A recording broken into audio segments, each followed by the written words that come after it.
In 1787, George Washington wrote a letter to J. Bowen saying, "Paper money has had the effect in your state that it will ever have, to ruin commerce, oppress the honest, and open the door to every species of fraud and injustice."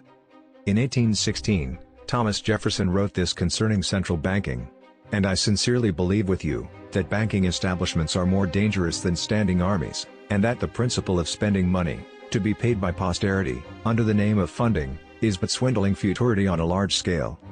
More recently, Ron Paul is quoted saying, "We in the Congress have a moral and constitutional obligation to protect the value of the dollar and to understand why it is so important to the economy that a central bank not be given the unbelievable power of inflating a currency at will, and pretending that it knows how to fine-tune an economy through a counterfeit system of money."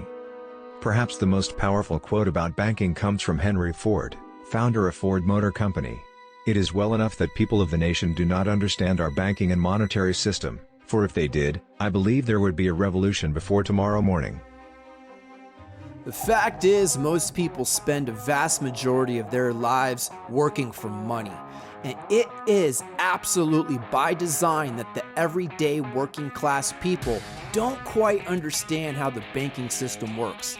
I believe if they did, more people would own true money like gold and silver. Printing money literally steals wealth from the future. We need to work twice as hard today to make a decent living than our grandparents did. Even a hard-working family today has trouble making ends meet. But why is the dollar worth less than it was even 50 years ago? Currently there's about $1.2 trillion in circulation. In 1910, a few years before the Fed was instituted, there were only millions of dollars in circulation. Then after the Federal Reserve took over as the central bank in America, we went from millions to billions. Then in 1971, when the world shifted to a currency that was no longer connected to silver and gold, only connected to military power and faith in that system, we see an exponential growth in the amount of printed money going into circulation. But how does this money come into circulation? According to Investopedia, quantitative easing is an unconventional monetary policy in which a central bank purchases government securities or other securities from the market in order to increase the money supply and encourage lending and investment. The Federal Reserve buys and sells U.S. Treasury securities on the open market in order to regulate the supply of money that is on deposit in U.S. banks, and therefore available to loan out to businesses and consumers. This is how quantitative easing works. Step 1. Large quantities of Treasury bonds are purchased by the Fed, in order to expand their balance sheet. Treasury bonds are government debt securities issued by the U.S. federal government that have maturities greater than 20 years.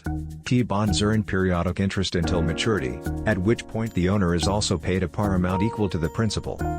These T-bonds are purchased, using digitally created money without a gold standard, asset base, or other collateral. An announcement is made about what will be purchased and on which date. Step 2. The group of selected banks set prices well in advance of any economically logical point in time. No doubt there is price gouging happening. Step 3. The Fed subsequently issues the purchased T-bonds to a separate group of selected banks. The legal owners of the Federal Reserve Bank are the commercial banks themselves. Step 4.